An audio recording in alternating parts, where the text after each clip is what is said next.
Yeah, as he hobbles in. Yeah, it was a big day. Hopefully, if you weren't there, yeah, it was a lot of fun. We got to meet a lot of people we haven't met before. It was a fun day. Things turned out really great. And so, if you know, my team, the Mighty Duckers, we didn't win. We didn't take. Yeah, we were close. We were in the conversation, I would say, for sure. But we did not win. Actually, it turns out there was a team there called the Flamethrowers, and they actually could throw dodgeballs as though they were launching rockets. Like, I've never seen anything like it. I found out the guy who brought this team, he works with high schoolers. They were all high school seniors who play baseball right now. And so it made a lot more sense why they were destroying us, and people were like getting teeth knocked out by dodgeballs from them. So that was one of the teams. There were a few teams. Brad did recruit some ringers. I don't know how the bribing system works. We will be stricter next year on regulations for recruiting, because I felt like there were some people there that I don't know how you got them there. I don't know if there were donuts involved. I don't know if it was money. I don't know what you did. I don't even know that. But yeah, it was pretty intense though. And then there were some teams that were not as intense. There were some teams that were just happy to be there. And some of those folks. So yeah, there were just some teams that were just happy to be there. The Punk Princesses, you guys it was a good run. And the Restoration Rowdies was good too. They did win one. And the Restoration Rowdies were on fire. I'm so glad. I don't think we played you guys, and I'm so glad, because who in the world can hit Julie Fire with a clean conscience? There's no way you can do that and feel good about yourself later. You know what I mean? You will not sleep that night if you hit Julie Fire with a dodgeball. So I'm glad we did not play them. So it was a big day. Yeah, I was in a meeting a couple weeks ago, and some people were asking, there's some folks in this meeting that were thinking about planning a church, and they're like dreaming about that or whatever. And they said, so Kevin, what are you looking for in a launch team? Like, if you were to get your people together, your partners who are going to say, we're all in to make this church happen, and you were to advise like a team that would make a church plant happen, they said, what are you looking for? What are characteristics? And I think they were looking for me to be really descriptive and give them something really great to chew on. And I told them, the only thing I could tell them, I said, just find people who can throw parties really good. Like, if you were to throw a party and you were to invite people to that party, those are the people you want. You want people like that. And so yesterday was a great example of that. Like, just really people who can throw a party, who can have a good time together, and can invite other people into that and make them feel, included in that. And that's really the dream. That's like what church hopefully is, right? It's like this series of like awesome times together and those kind of things. But we all know there are times in church where that doesn't happen. We know there are times in church where it gets hard, or there are difficult things that happen there. And today we're going to look at a story that kind of has this really important pivotal moment in the church. And it's a teaching I've really not heard a lot of people teach on this. I don't know why, because I think it's a fantastic verse. I think it's a really important passage. I haven't heard a lot of teaching on it though.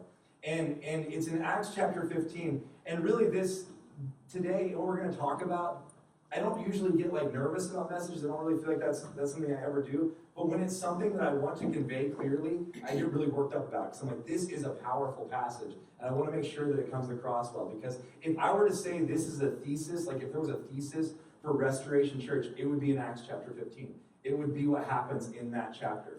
And that would almost be a thesis for Restoration. And so what happens there, it says this at the beginning of Acts chapter 15.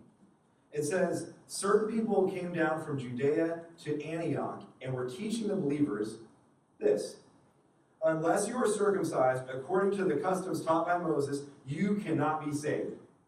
There's the thesis for Restoration Church. No, I'm just kidding. But it does play a part. That is important, okay?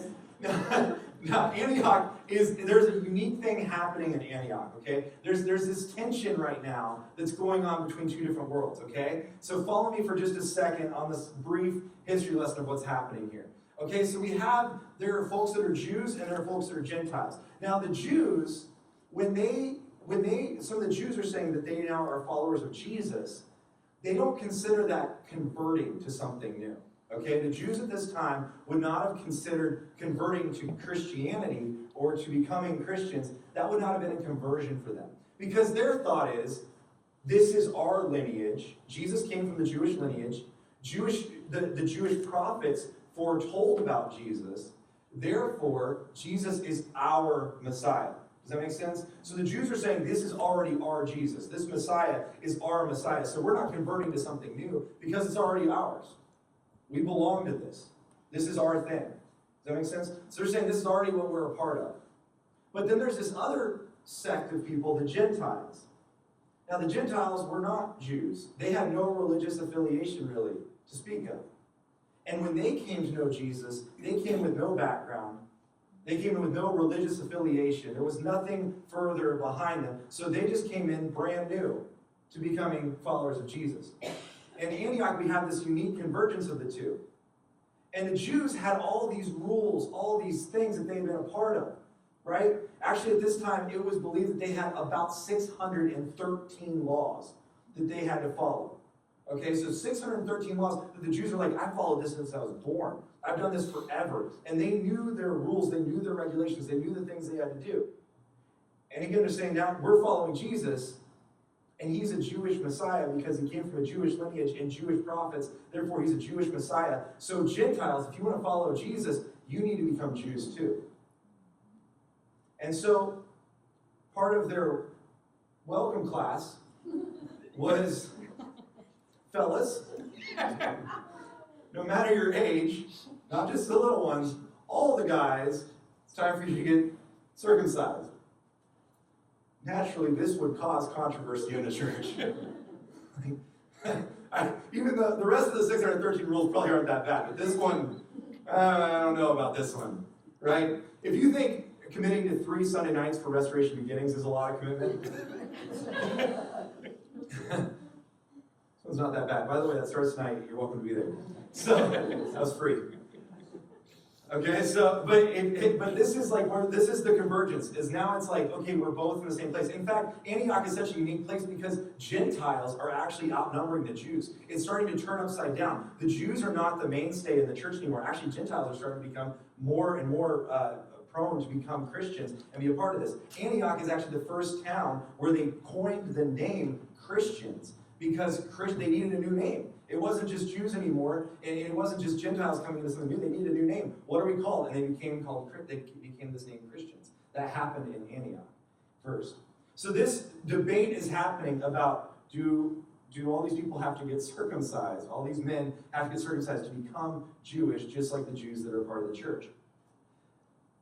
And it says this brought Paul and Barnabas into sharp debate with them. So Paul and Barnabas were appointed, along with some other believers, to go up to Jerusalem and to see the apostles and elders about this question. Now the debate here is an interesting one, because the debate is not about the ritual of circumcision sometimes. I think we can get hung up on these rituals. The problem here is there's a really important word there. Notice what these people are telling them. These Jews are saying, unless you are circumcised according to the custom taught by Moses, you cannot be saved.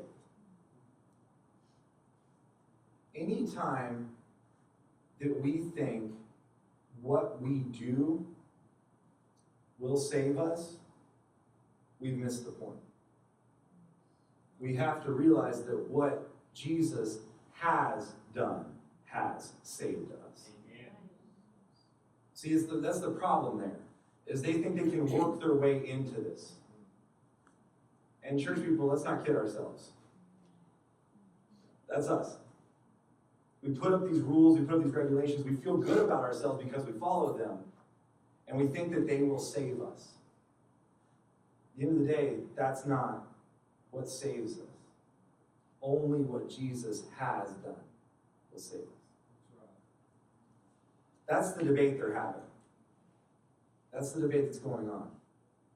So they go to this thing called the Council of Jerusalem. Now, this is where all the best and brightest, it's like this big meeting, like they get all the people together. It's like the G8 Summit for some of you, if that's like the world you live in. For others, it's like the MTV Music Awards. I don't know, like whatever your thing is, where you think this is where all the important people get together, that's what's happening. All the stars are coming together. They're all going to meet in one place. They're going to have this big thing. For Zoolander folks, it's like a walk-off. Everybody's going to come together in one place. And they're going to kind of settle this. They're going to settle this problem, okay? It's all going to happen. And so all the stars come together. All the religious elite get together. So you've got Peter, who's there. You got Paul, who's walking in on the red carpet with Barnabas. And they come together. And all these people, who made your toga today, Paul? Like, I don't know. But they're all coming in, and they're all going into this important meeting. And they call this meeting in Jerusalem together. And they're going to decide some of these important things. And so they're all going to also report in on all the areas that they are being disciples in. So they are now apostles who are spreading the word. They're missionaries in different locations. They're all going to come together and report, how is this going? And here are the issues that are coming up. Okay, so they've kind of called this important meeting. It's the Council of Jerusalem. So they come together at this meeting, they're going to decide this. And it says this, when they came to Jerusalem, they were welcomed by the church. This is Paul and Barnabas. And the apostles and the elders to whom they reported everything God had done through them. Then, some of the believers who belonged to the party of the Pharisees, they stood up and said, the Gentiles must be circumcised and required to keep the law of Moses. They're not giving this up. They stand up in the middle of the meeting and like, hey guys, we have to resolve this problem. We don't even see what the other problems that the other churches have. We just know this problem. This is how important this one was. And they say they have to do this because it's the law of Moses. And the apostles and elders met to consider this question, this one question. So they all huddle up. They said they're going to talk about this. Now, it says this, after much discussion, keynote speaker number one, is Peter. That's not surprising. Peter's always the first to speak up. Like, again, whether he's thought it through or not, Peter's going to say something. And so, this is your keynote speaker number one. Peter got up and addressed them. He says, brothers, you know that some time ago, God made a choice among you that the Gentiles might hear from my lips, the message of the gospel and believe. God, who knows the heart, showed that he accepted them by giving the Holy Spirit to them just as he did to us. He did not discriminate between us and them, for he purified their hearts. Now then, why do you try to test God by putting on the necks of Gentiles a yoke that neither we nor our ancestors have been able to bear? That's a great line right there, by the way. A yoke, if you don't know what that is, it's first of all, it could be something that an ox would wear to drag a cart or something. But also, in this term, yoke is actually a style of life. Like, if somebody was a rabbi and they were taking in the scripture, a yoke would be how they lived their life in accordance to what they read in the scripture. How would they live that out? So this yoke is a way of living. And he's saying, you're putting a yoke, you're putting a way of living on them that we've done a pretty bad job with. Even us and our ancestors can't keep up with all the 613 laws.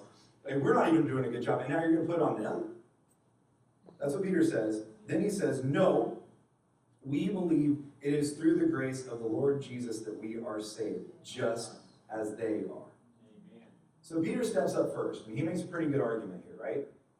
Okay?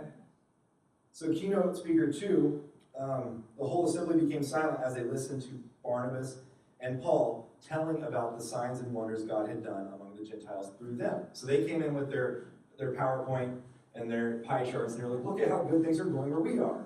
And they made a presentation of what God was doing. But notice they're trying to say there's stuff that's happening not just with the Jews, but there's something that God is doing specifically through the Gentiles as well.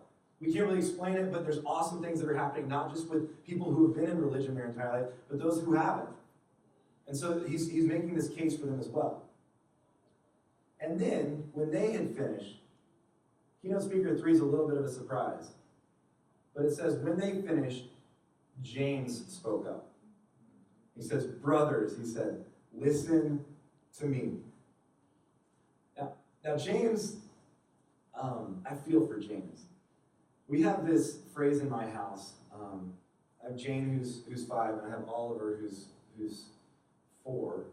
And we have this phrase we use when we don't know what else to say to Oliver. And we just tell him, Oliver, stop being a little brother.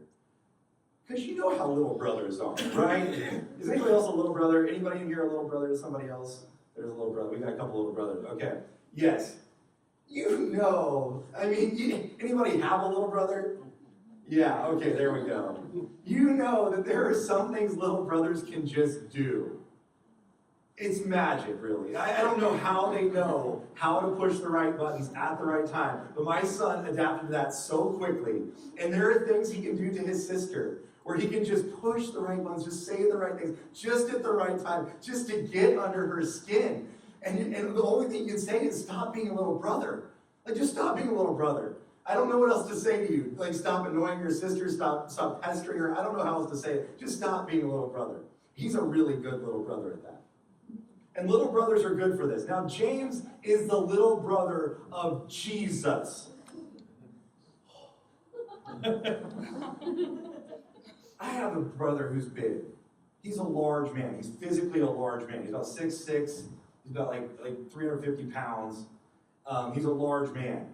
I literally lived in his shadow for years, not just figuratively. You know, he's 9 years older than me. And I remember anything I would do, you know, I'd go to school and people would be like, oh, I remember your brother. And they would compare you to your brother, right? Little brothers, this happens all the time. They compare you to your brother, they talk about your brother. Imagine if Jesus is your older brother. Like, oh yeah, Jesus? Oh yeah, you're related to him? Okay. Are you good at the miracles or are you good at the carpentry? Which one did you pick up? You know? Like, that's a lot of pressure. And James is the little brother of Jesus. And there are moments where actually we find out James, he actually struggled with Jesus. He's actually one of the greatest pieces to the whole Jesus puzzle that we see, because there were moments where James himself probably did not even believe his brother was the Messiah. He's actually one of the greatest catalysts to this whole thing. It's pretty amazing. And we'll talk about that more in a few weeks. But he didn't even believe in his own brother, but we see James step up so big. And there are moments where little brothers can do this too. My daughter, she's always, again, Oliver can just annoy the snot out of her. He's just a little brother.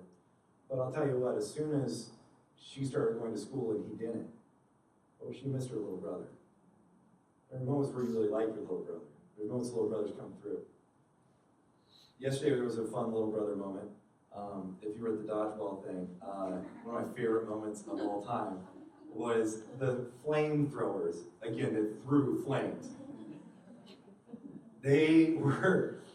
All five of them were in. They were playing my team, the Mighty Duckers.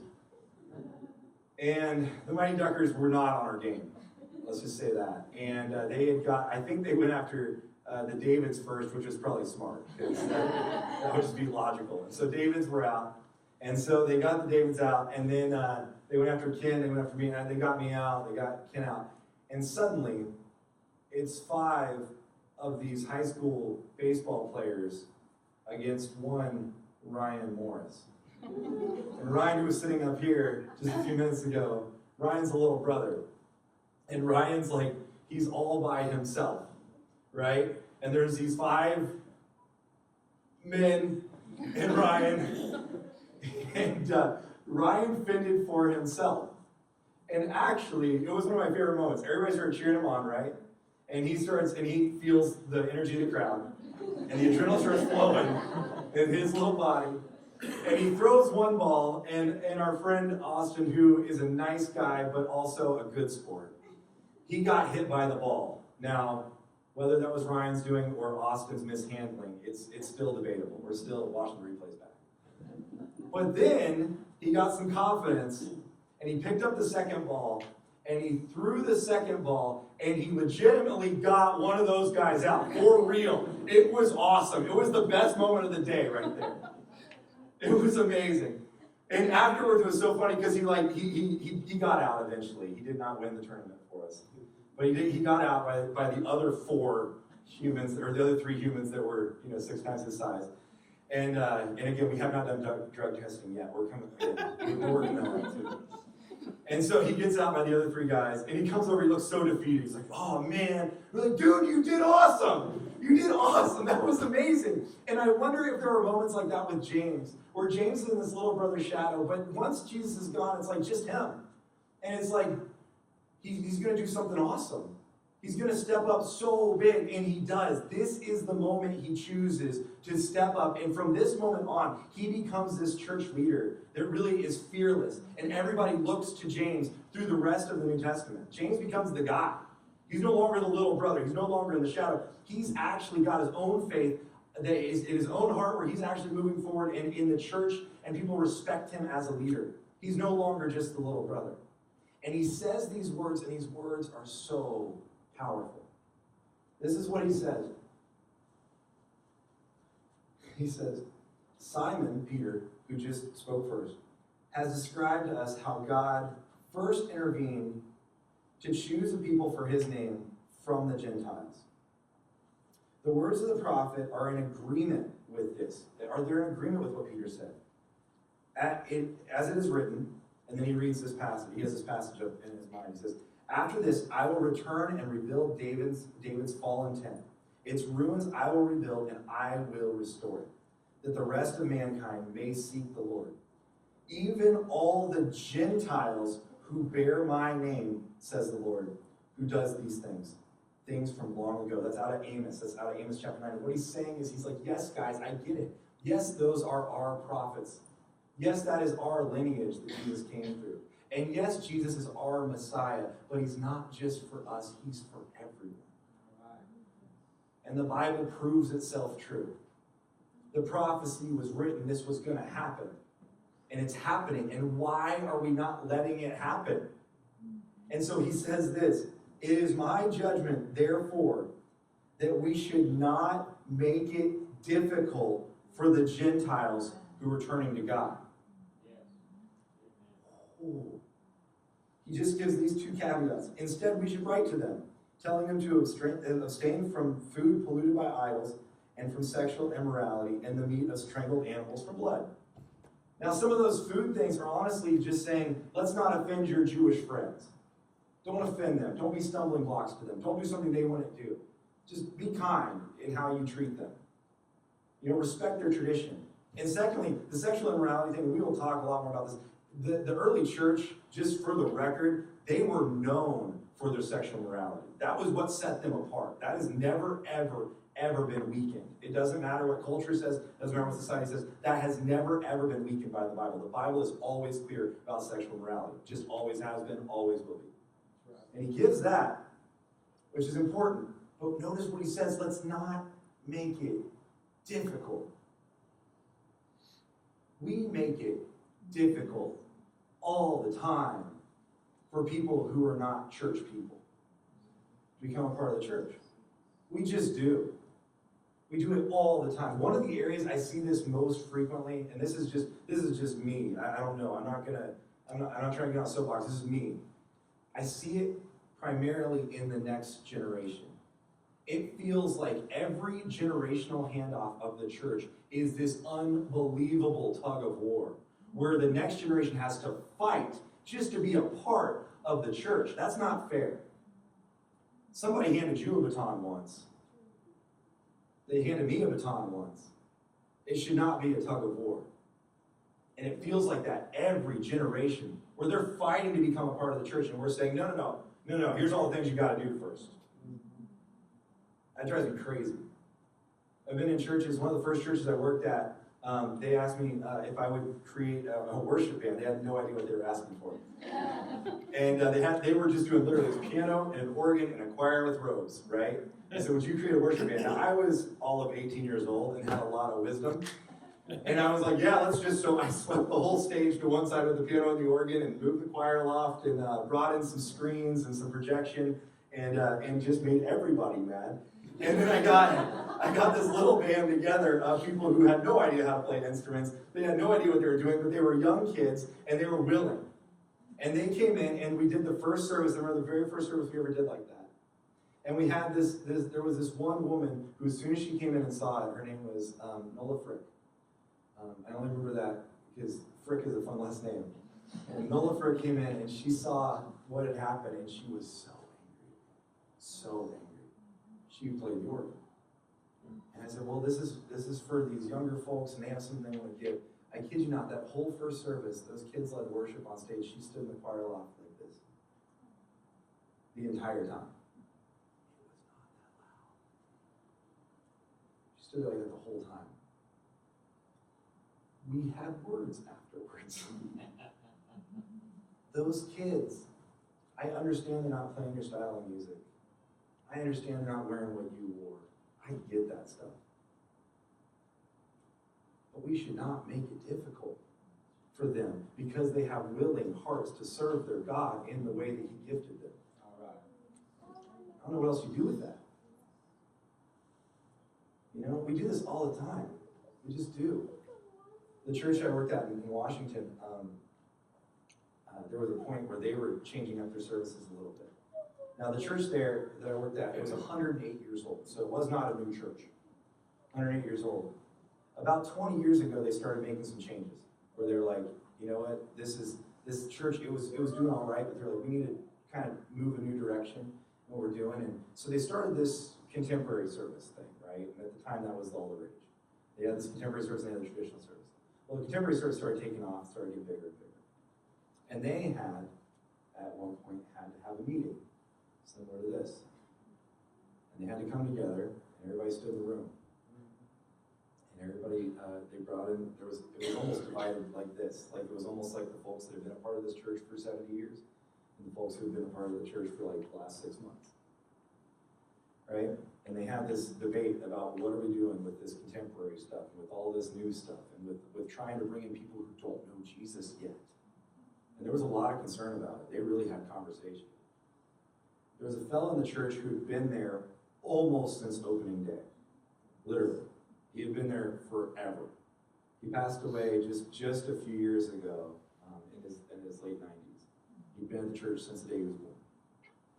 And he'd seen all these changes. He stood up in that. His name was Lyle. He stood up and he grabbed a chair. He pulled this chair and he said, listen, guys, in our church, there's a lot of empty chairs. And he was like, and that bothers me. It makes me uncomfortable. He said, at the same time, that music they're playing makes me really uncomfortable. He's like, but I'd rather be uncomfortable standing in a room with no empty chairs. So I'll be uncomfortable so that somebody else can be.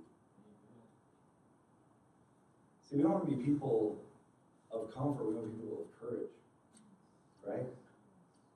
We don't want to be a church full of people who are worried about preferences. We want to be a church who's worried about people, right?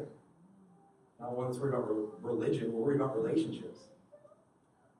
That's the kind of church we want to be. I think he nails it when he says we don't want to make it difficult. We don't. Let's not overthink this thing. This salvation that's been given to you is the same salvation that can be given to anybody right now, where they stand, whether they've been a part of church forever or not, whether their life is cleaned up or not, whether things are perfect or not. It doesn't matter. What they've been through does not matter. Their salvation is the same salvation you've been given. We should not make it difficult. Think of those people in your life, those people that maybe there's people that you can have that conversation with.